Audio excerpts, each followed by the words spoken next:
Monero's kind of become the um, the top coin for me that I think is actually posing a threat to the system. And I say that because that's the one that everybody wants to ban.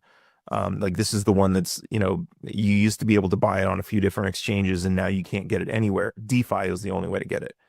Um, and I think even they were facing a threat. A few months ago, they were worried about, somebody was setting up too many servers, and so they were calling on the community to set up nodes. I've got my node running right over here, because it is based on like a voting system, and Bitcoin faces the same threat. If you have one company that controls 51% of the network, you could technically take it over. And whether you fork it or not, well, if most of the people are on that fork, like that's the main fork, right?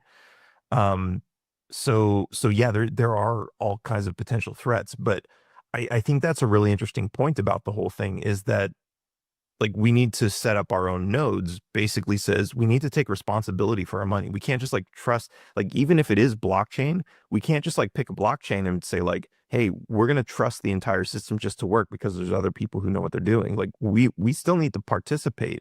It's like with government. If we were to say like, I'm not going to vote, I'm just going to let them do whatever they want because I trust them, like that's like everyone can see that's a terrible idea, I hope.